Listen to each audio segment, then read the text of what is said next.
I'll have to do it that way so that It's just that the context that you give. I did. I, You inten- brought it to love more. Yeah. I intentionally did. I intentionally did the Nigerian. This please sit. Please sit. I intentionally did the Nigerian thing. Okay, let's leave the broader context, right? Let's talk about Nigeria. I know that's easier. Let's talk about You can Nigeria. expand it. We'll expand it. We'll expand it as the evening goes on, because I'm not so much interested in personally, and I think maybe this would be a fail on my part because I'm now bringing in what I am interested in. I'm not so much interested in, on a personal level, I'm not so much interested in the Igbo versus Hausa debate or Yoruba versus, and there's nothing wrong with that, yeah. But to me, personally, I just kind of feel, okay, somebody will soon start crying about Lagos and how they kill people, they beat up his election, and that sort of thing. And I'm not, it's not bad, but I'm not there personally. So I was thinking more of something broader, but we can start with the Nigerian context. So let's try and create a quote and unquote utopia. All right? And what I'll do is, Raymond, since me and Raymond are the guys who think it's possible, sorry, what now? So since me and Raymond are the guys who sort of think it's possible, we'll try to create a utopia where tribalism is a thing of the past. And for fun, you guys can put holes in it. I think that works. That should be fun. All right, cool. You good? Can I say close Why? to you? Oh, definitely. Why? What for? Oga, I beg you. See, let's not be doing the whole. Let's not be throwing people around for the perfect picture. It doesn't matter. Right? The picture doesn't matter. So, okay. So this is my utopia. Okay, my utopia is there is a country where, let me find a date for it. Say 100 years in the future. Let's start with what tribalism in Nigeria, what we've done to try to end tribalism. One of those things was we started an NYC project, okay? And the idea of the NYC project was to get people going to other states to experience other cultures and to sort of assimilate. So in my utopia, over many iterations, this has worked. Okay, and now we've basically met, a lot of people have traveled, a lot of people have copulated with other tribes and reproduced and had kids, and Nigeria is just this mix mash of whatever. Okay, so much so that someone who is originally from Enugu with an Igbo name can become Kaduna State governor. Okay, or whatever. That's my utopia. Okay, that's functioning. When we need to do elections, or when we're trying to distribute jobs or distribute resources, nobody's talking about where your ancestors are from, or it just kind of feels, like the whole tribe thing has been gone. All right. And okay, so there's two ways this community came to be. So I'm using the name one, NYC. Historically, it's usually a bit more violent, but we're assuming NYC worked in my utopia. Okay, would there be reasons why this utopia would not exist or cannot exist? Right. I'm a bit sort of far from you a bit in terms of the premise. I just wanted to look for the fly again to be sure on the phrasing of the question. Okay. So just give me one moment. But I think what the question. Can we escape tribalism? Yeah. So I think the question of can we escape tribalism is basically asking if it's possible to escape tribalism. So I'll bite the bullet a few times. First of all, I think yes, that it is possible to escape tribalism. Can I take this? Yeah, but I think second, that is probably not probable. Right. Okay. Right. So I think the silver bullet that solves the tribalism problem is prosperity. Yeah. So the argument that I'm making here is historically, tribalism is not unique to Africa. So historically, there's been a lot of identity-based division all across the world. So in Europe, there was a time where different blocks of people based on not even race, the Portuguese-speaking bloc against like the Germans and all of that, and then it became race, and now it feels a lot more diluted in terms of what those identity-based sentiments are. Um, but then, even outside of that, I think that the thing that was core drivers for that kind of the thing that was a core driver for the dilution of the strong identity sentiment that was prevalent in that time was access. So the ability for people to easily access other parts of the world, that seamless integration. The reason why I think it's prosperity and not things like the NYS is that the impact of things like the NYSC are always going to be marginal. They're always going to target the new youths, the people who are really young right now, and the people who are able to, experience those new cultures. Because I think, for example, if I was Igbo, um, a successful NYSC scheme could see me posted to Calabar, for example. I do not hold strong sentiments against them. Long. Yeah. Papa scroll through. This guy is really Yeah, that's long. right. So, so here's my utopia. Here is a prosperous world that solves it. Yeah. And if you wanted to have some reference to pin it against, think of the FCT in this moment and the role it plays as a detribalized but really advanced like state. The idea is first that the things that divide people the most is the sentiment that the other person is out for their bread. It means that the biggest points of conversation is the marginalization. For example, from the context of the Igbos is exclusion from leadership. And within the Nigerian context, the definition of leadership is the idea of the accrual of wealth, the amassment of contract or whatever else that comes, or as they like to frame it, development down to the region, right? So it's wealth based in that sense. The other level of it is exclusion or the like inclusion or the lack of it within governance. So it's like, okay, we have a president and he's hiring all his people. When you look at most of the problems that are the biggest point of contention around identity and strong tribal politics, see, they are tied to money or the lack of it.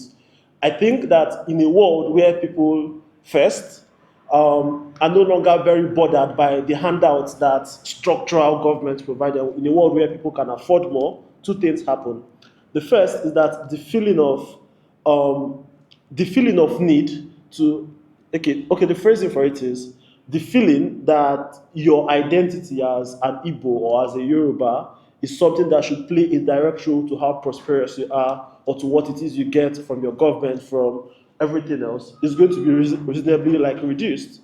But the second is that the more people can afford things, the more we a prosperous community. It means that access to other parts of the country is easier. It means that just as I give the example with Europe, with the establishment of the EU, with free movement across borders, again, our problem is not free movement, it's just very laborious movement. It means that being able to go from here to any part of the country is excruciating. The fact that everywhere is unsafe.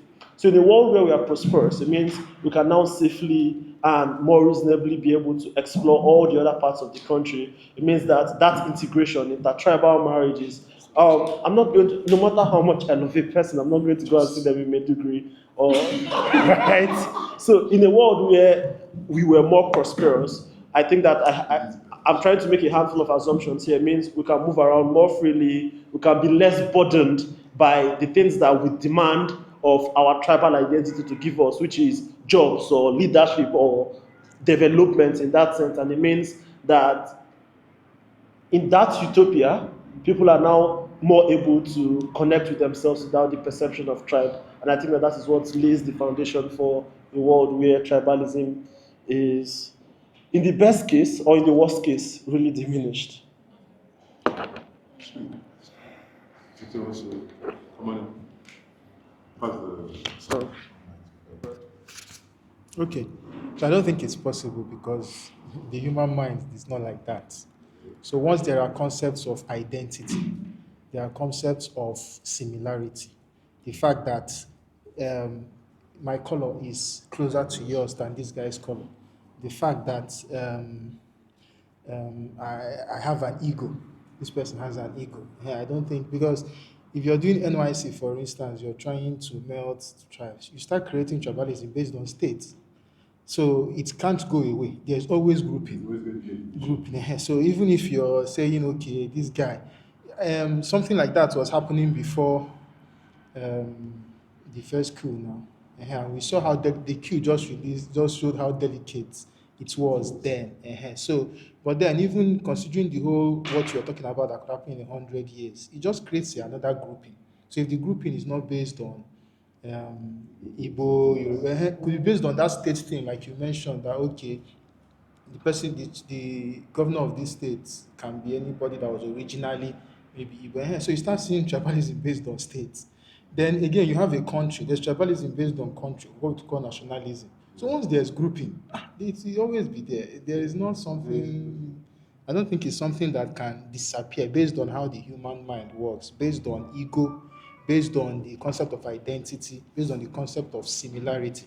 The fact that we are not all the same. Do you understand? We are aware that we are not all the same. I don't think it's something that can really disappear.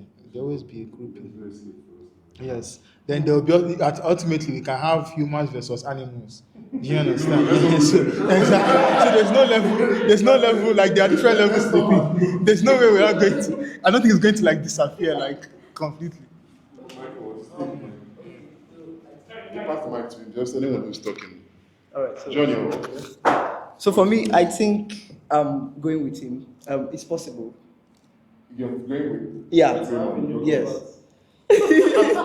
Yeah. I think it's possible because the notion of tribalism, yes, is having to choose your own clan or your own group over the other. But I feel like tribe is something that we should celebrate. When we come to that level where we celebrate our tribe, because to me, tribe is like something that makes you unique. When you celebrate it, just like what Nyeri did in Tanzania, where he had to unite them to have one national language, which is Swahili. A nation having one national language. Now, over there also, we still notice that our colonizers, for instance, the Europeans, when they came to Africa, they had a notion of a nation, not tribe. And it built them. And it made them go to that point where they don't really look at you, okay, is this one a Caucasian? That is why an African man by origin became the president. That is why you see somebody like Harris having an opportunity to even being the president. So I feel like if we come to that point where we start at first celebrating our identity, the tribe itself, now eliminating this tribalism in our own families, yes, is a family issue. To me, I see it as a family issue. I see it as a family issue in the sense that for us over here in Nigeria, in Africa, in fact, in Nigeria, you when you are born in your family, when you are growing up, your parents have already started telling you, even as an Igbo guy, you are not meant to marry from this Igbo clan. So that one is tribalism. So, but when you say, okay, we are Igbos, we should appreciate our culture, but then respect other people's own. If we come to that point where we say, yeah, you are Igbo, this one is Hausa, this one is Yoruba, or wherever you are from, they have their uniqueness, and you have to accept it. Instead of imposing it on your child, or giving your child that awareness that this person and like you guys are not of the same origin. I don't know if you understand. So for me, I feel like when our parents consciously make us understand that we are first Africans or we are first humans before tribe, I think it is going to help us.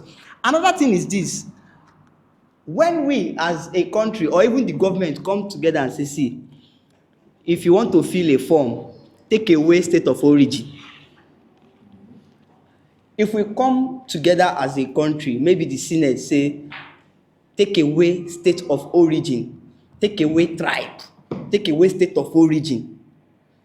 If we come to that point, it's not going to happen immediately, but I feel like maybe over 20 years, we will start forgetting the borders, we'll start forgetting the tribes. That is when maybe somebody from Anambra can, that is when maybe somebody from Anambra who grew up in Enugu can have a chance or a shot at being the governor of Enugu State. And that is when somebody from Katsina who grew up in Enugu can have a chance of being the governor of Enugu State, because we won't be thinking of where is he from, because that state or whatever is no more there. So that's just what I feel. I think we can eliminate it. Oh, okay, my apologies.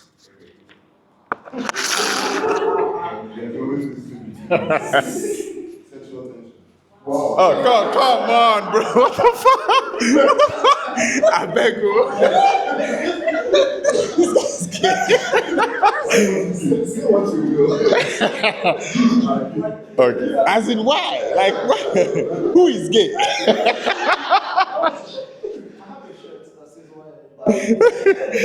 You need it.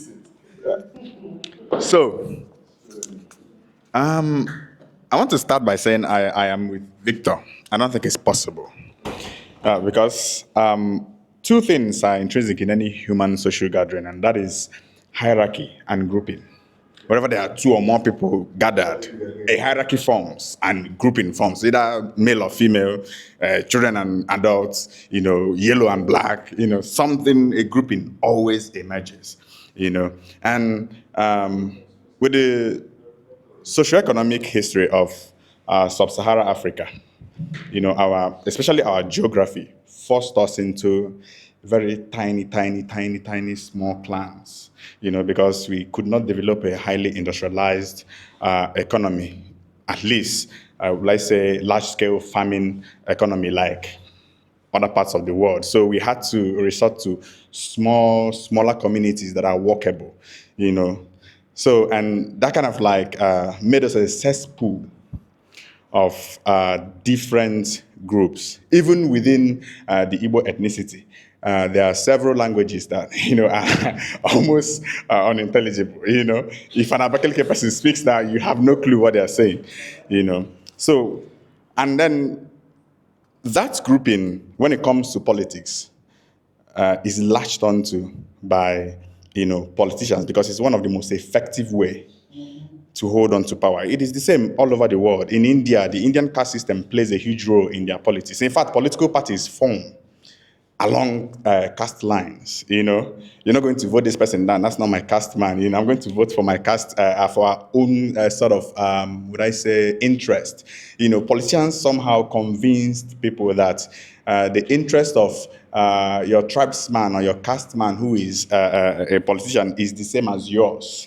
You see someone from southwest Nigeria say Yoruba Lokan as if your life will be better than mine when Tinubu becomes president. So, but there is this, allegiance that is formed when that emotional aspect of our identity is kind of tugged on by politics. So it is highly inevitable for grouping to emerge in any social gathering, and it is highly inevitable that that grouping will be utilized by the political class, and that their grouping will be utilized. Because even when you look at societies like Rwanda, where their tribal squabbles have led to genocides, to the point that when Paul Kagame emerged the leader, one of the policies he kind of said was kind of to crack down on tribal rhetorics, right? Anti-Tutsi sentiment are still on the rise today. Uganda basically is a keg of gunpowder waiting to explode as soon as Paul Kagame dies. So it is highly inevitable as long as there's a political class willing to use it, and there is always an abundance of a political class willing to latch on identity as a means to hold power. So, and I don't see any way that can change, except you want to change human nature. But as long as we cannot change human nature, we cannot change the inevitability of tribe being a useful tool for power. And therefore, there is no way tribalism can end.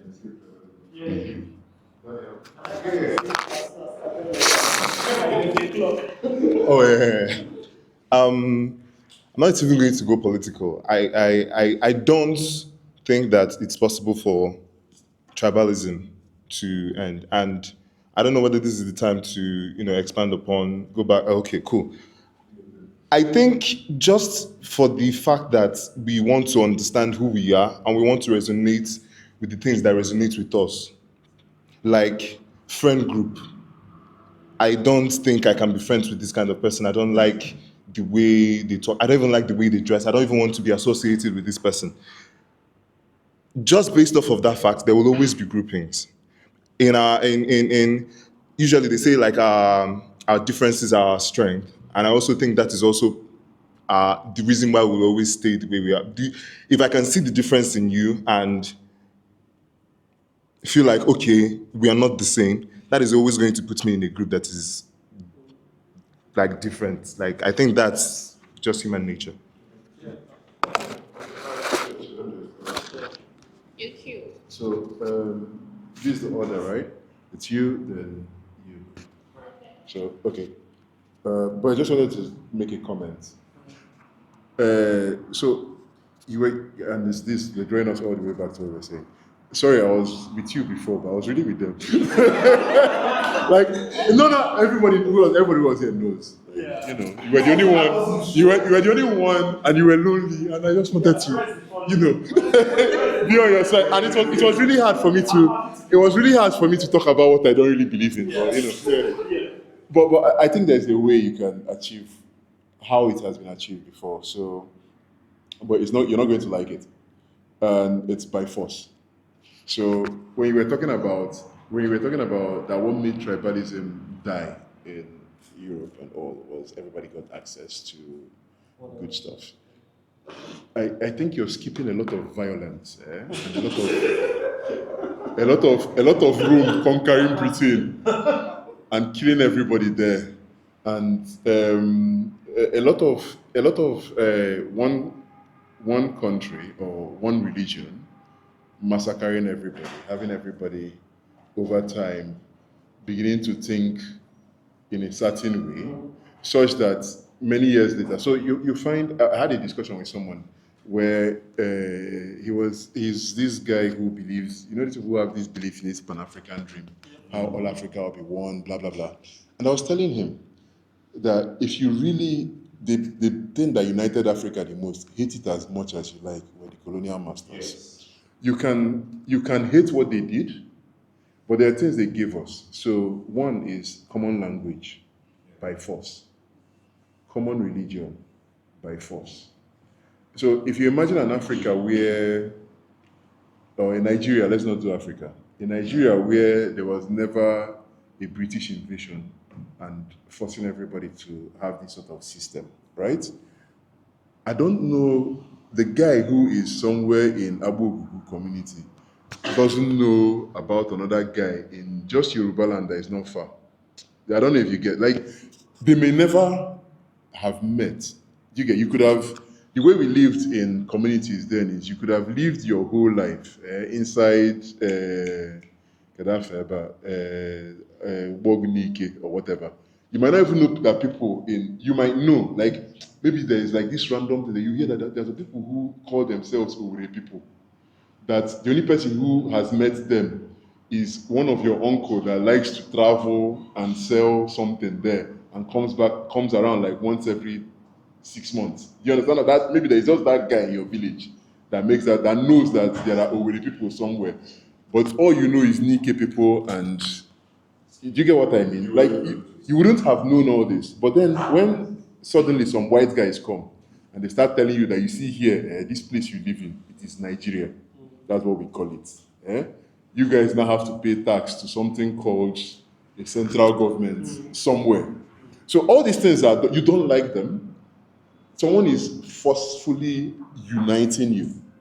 Okay? And now, many years later, all of you sort of unite in this hate of the white man and kick him out violently or peacefully, but you've united.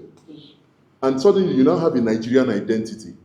Like you and a Fulani man, I know there is this whole Fulani this, Igbo that, Yoruba that. But somehow, when we step outside this country, we think we are Nigerians. If Nigeria is playing football, we sort of identify ourselves as one doing this thing. And we got that by force, by violence. Do you understand? So I feel that if there is any escape, so to speak, it's going to come in a way that we just don't like. Okay, and that was what I was going to say. So you go. Yeah, I don't disagree that. Yeah. Okay, cool. So I think that I find myself not disagreeing with a handful of things that have been said from you on the other side of things. But I feel like that is because I'm not sure to what extent we are defining tribalism in this instance. Because if the conversation we are having here is on grouping, yeah, the basic human desire to associate with one identity, right?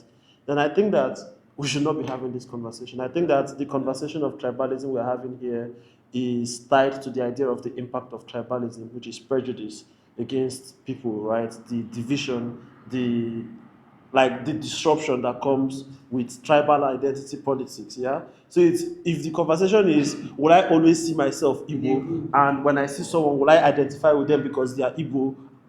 Possibly, yeah. Maybe not me because I can't speak the language like that, but yes, objectively, when people like are really associated with the tribe, those kinds of things are bound to happen.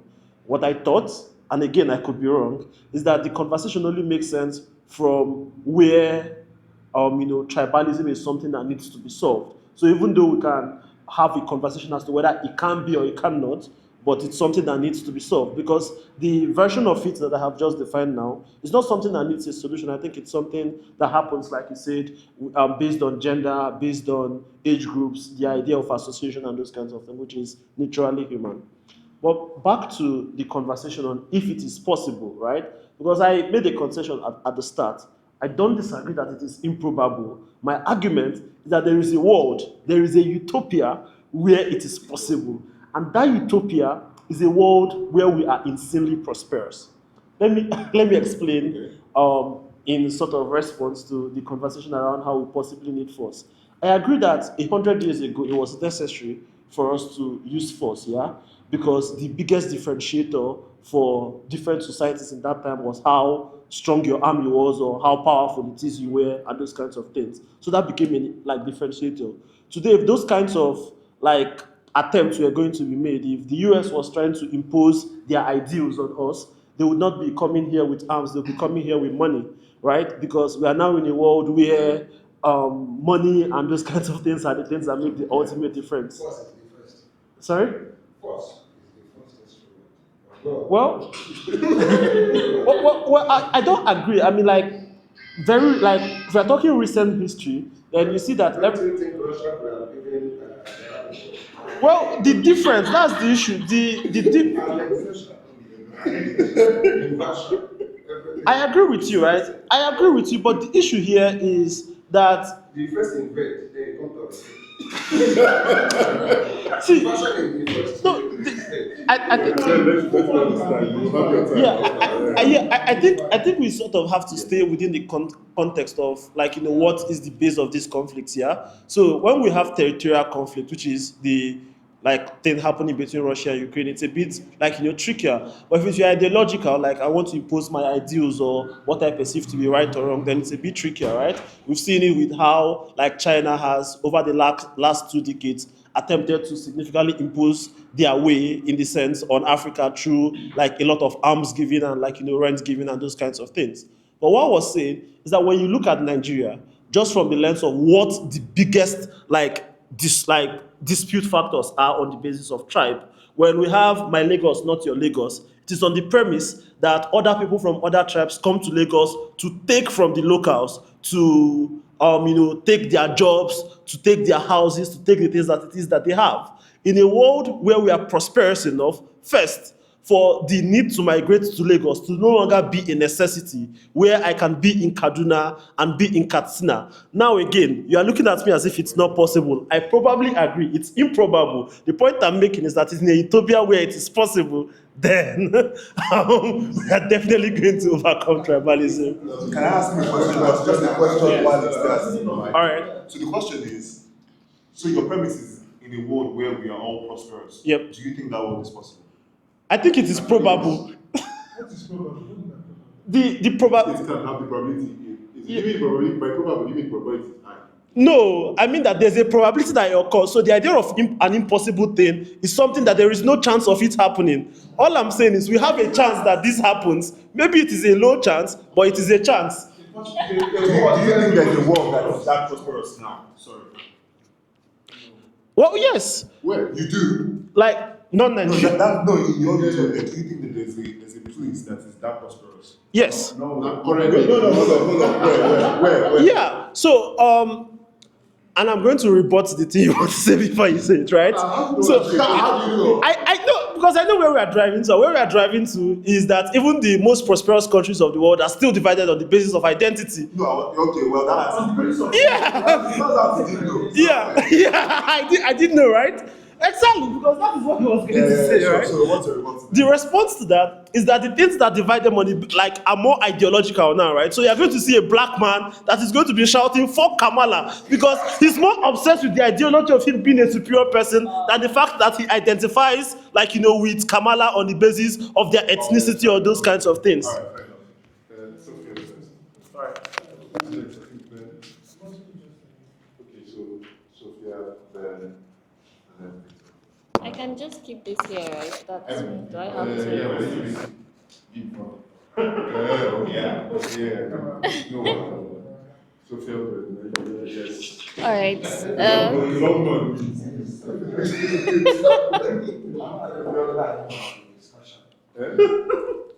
Ben, confused. But I want to ask you a question. Are you in school? Are you in school? Yes. Yeah, there is. There's a school. That's why you come early by 5. When you come by 5:30, you miss the school. And then you now sit down and say, I am in school. And you now go back. But don't worry, we'll talk about it. I don't share it. But let her go. That's how you put it. Oh my God. Okay. All right, go for it. So, Raymond hinted at, I think, an important context that we are missing, that the conversation is not necessarily about identity and tribes, but like tribalism. And then when we're talking about tribalism, it's just like I am putting whatever higher good means. If I'm putting higher good and higher wins beneath that of what my group gets. And that's, I think, correct me if I'm wrong, that should be the context where we are like navigating the conversation, not necessarily if there should be tribes or not, right? So don't celebrate yet. I'm kind of on his side. And it's not from the perspective of, like, if it is within that context of if we can escape that, yes. But I'm not seeing it from a nice person's point of view. I do think that I have a very high chance of being a tyrant. And that's the like POV from where I'm seeing it from. Currently I see a lot of things. Like when we're having these kind of conversations, we talk about it from, oh, we as a people, oh, how it affects us as a people. But the people that actually define the cause of things are not us, right? It's like let's put them under the word power. People in power that get to dictate, okay, what kind of society do we need to have in the next decade to achieve what we want to have? So the context where I think this can happen is where the power decides that whatever thing they need to achieve in the next decade, century, they require that tribalism doesn't exist, then it would happen. So that's where I'm coming. So power is like, power does what benefits it, not necessarily what you care for, right? Just an aside, because someone said the West would always bring money and whatnot. For whatever reason, the average Nigerian is so delulu enough to think that the US loves us so much, so they're giving us arms, and it's not. It's power. Is what is necessary for me to have certain. So incentives, or what is the incentive, what's not the incentive, I'm not entirely sure. But as long as the moment there is that need and someone is like, yes, we need to have for power to stay in this form that we need it to be in, then they will ensure it happens. Another extra like context outside of like tribalism or no tribalism is, let's talk about like slavery in the context, not like whether slavery was good or bad. Remember there was a time where a world existed where not only was it happening well, it was considered sound and good. Like it's almost like, why are you enslaving somebody? They'll look like you're mad. What do you mean? Why are you saying it's a bad thing? It was necessary, it was needed for what the power needed at the time, and it did everything possible to ensure that morally, culturally, and even religiously, slavery wasn't considered a bad thing. So the moment we are like, yes, this is what we need. If I am the leader, I will ensure and I will do everything possible because I have the power to do it. But again, tools. What tools would I use to achieve that? I did say I'm a tyrant.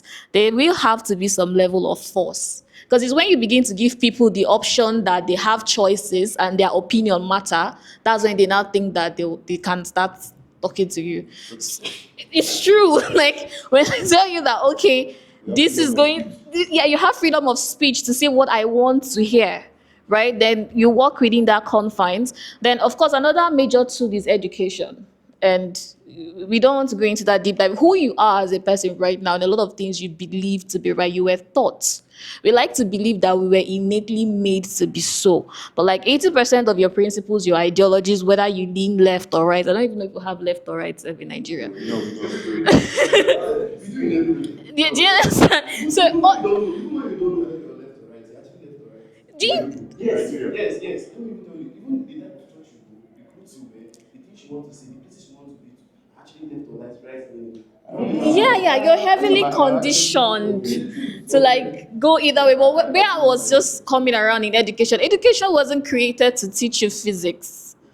So power understands that we are not getting the next Albert Einstein by teaching people physics or teaching you biology or math. I don't think power cares about you that much. We need people conditioned to behave a certain way so that we can achieve the goals that we have set. How do we do that? We educate them to behave a certain way. We put in a little bit of force, sprinkle, and then we reward the people that behave the way we want them to, which is where I will now finally land, where he was talking about prosperity. I see prosperity working from the context of reward. So if you notice that the people that the system rewards are the people that behave this way, you would behave that way or you go to jail. So that's like my thoughts on it. Yeah. Who's next? So, nice. No, sorry. One million, everybody, you can keep going. My So own let me just use this opportunity to. Okay, so it's actually 5:50.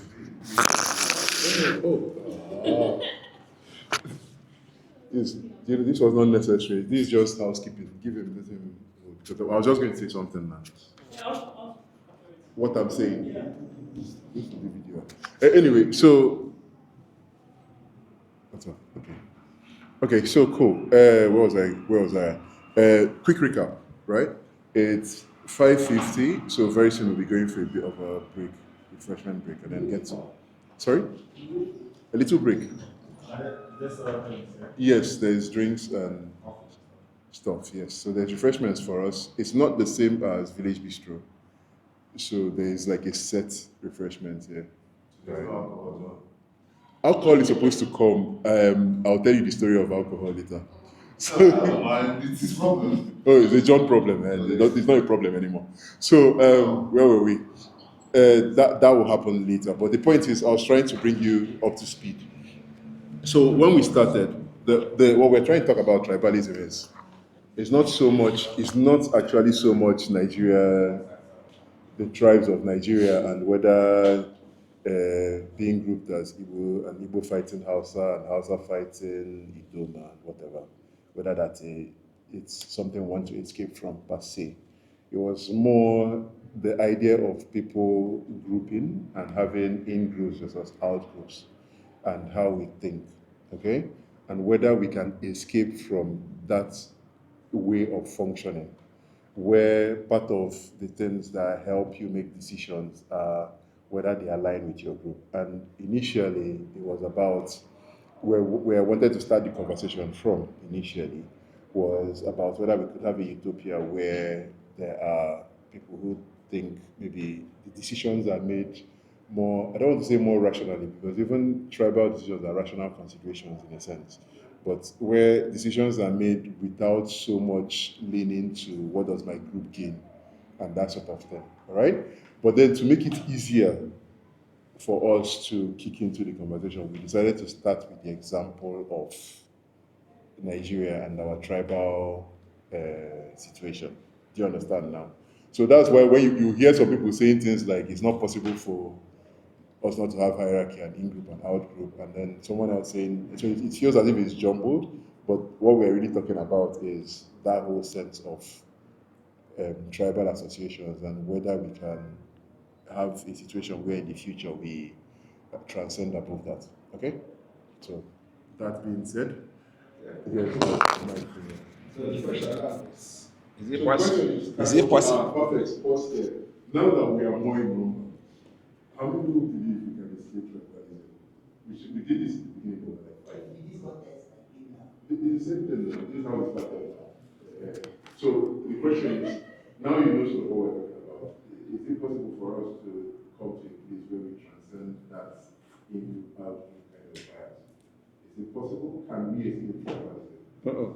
So those who think can escape tribalism, those who feel we can, please show hands. Okay. So Probability is. please no, let me see hands. It's important that I see hands. Yes, one. I cannot leave you. So there's 1, 2, 3, 4, 5, 6. And those who think we cannot escape. You know, this is about. I'm not campaigning. I'm not campaigning. This is about Yes.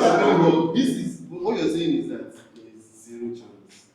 Yes, that's There is nothing that will happen in this world. Yes, that's exactly what I'm saying. What if I say me? What if I say that there is actually a way? You say that you say you you should tell us. So those of us who feel we cannot escape tribalism.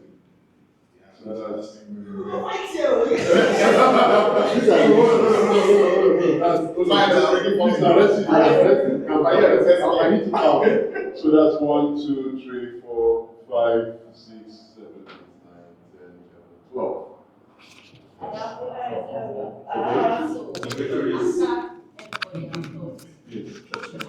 Yes, that's the part. That's how we do it. That's the question in the beginning. What happened was when we started, there were like 5. So only 5 people raised and it was good. So you get this. Now there's more people. So that now everybody knows it's trying to date. You can people. So that's cool. So Ben, it's yours now. Okay. The floor is yours, then John and Victor, right? And My- then we go on a break and then talk to each other, meet actual people and Okay. Okay. My own is actually going to be a quick one. It's not possible. It's not possible. No possibility. No possibility. And that will now make me to ask whether I should just explain on my own. Whether anybody have any question to me, because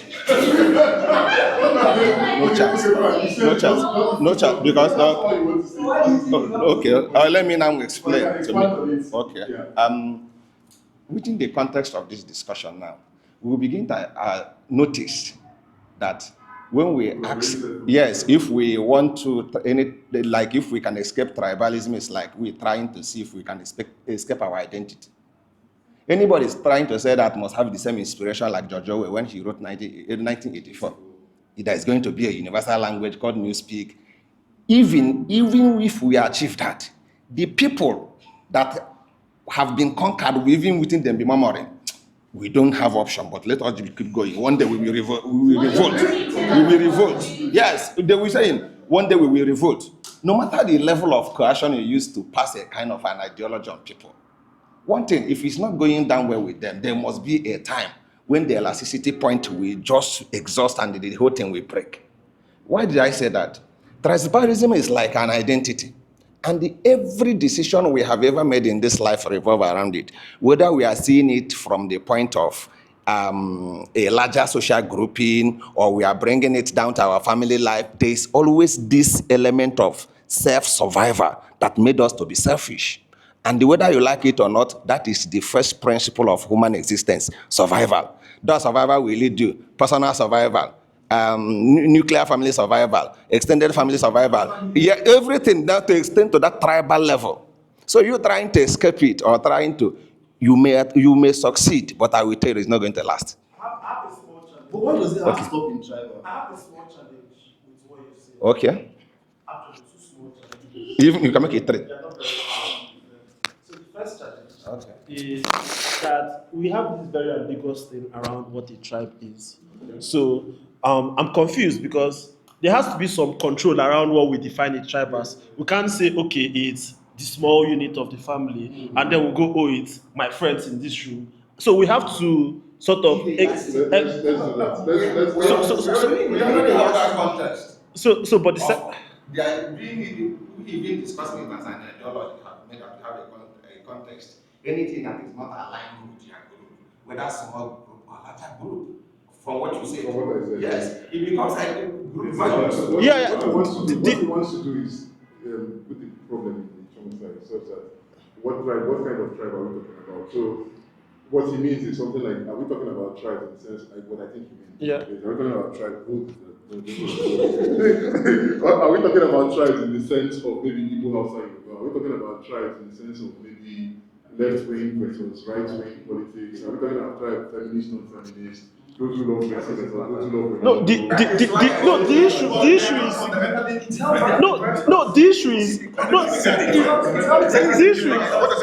here's the challenge. That was why I said, Yeah, no, We here, can tell you, okay, we can eliminate Igbo Yoruba. no, here's Even if there is Nigeria, Sudan, no problem. But we can eliminate Igbo Yoruba. Yeah. So the issue is I don't know what I have to, because the issue is I don't think there's any context you bring that would still. no, but humor me then. Let us talk about it from right. But the second challenge I have is that you make like several concessions. You say, oh, even if it is possible, people will grumble, people will not be happy. I'm okay with that. Reality. I can live with it. Yeah, I'm not saying people will be happy. I'm saying we will not be tribalized. Yeah, right? Yeah.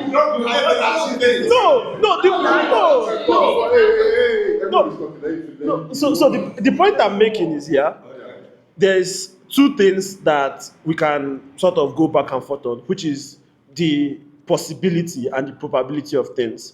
So the question of possibilities, is there one, like a minuscule chance that this thing can happen? Your answer to that question is no. Even if it happens, it's not sustainable. The problem is, Okay, that's It's not. You see, I agree with this guy to an extent. Again, like his objections to Ben's argument. Because there's a bit of an ambiguity in his stance. You cannot say something like, even if it's, so. If people grumble, then you've not really solved this. It's not the case of achieving quietness and calling it peace. It's still not, tribalism is still there, just that people are too afraid to, so. I said that there's no way we can escape it. But what I wanted to do was, I wanted to refute this guy's second argument, because he seems to have this idea that tribalism, at least from the Nigerian context, is economic. It is not. It is political. Our Lagos, my Lagos, is not an economic argument. It is a political argument. It is, the added idea that other people, that these people who championed such rhetorics have this idea that other tribes come to Lagos to make economic headways and then, take from the indigenes and go back to their enclaves. Actually, yes, it is. I think it is not their point, really. The drive behind those rhetorics is the politics. Every rhetorics around that is simply a tool to achieve that emotional response they want. So tribalism fundamentally, at least, as far as I can tell, politically all over the world, is political. Whether in India, Ethiopia, Rwanda, Nigeria, it is fundamentally political. And it is, you have to be steeped in would I say, a certain level of delusion to think that politics and politicians can evolve to the point that they no longer have a need for tribalism. Because we have to assume that politicians are good people, but history has shown us that most politicians are not. As a matter of fact, good people are not good politicians. There's a reason why Tinubu won, not Peter Obi. Because Tinubu was willing to cross lines Obi could not cross.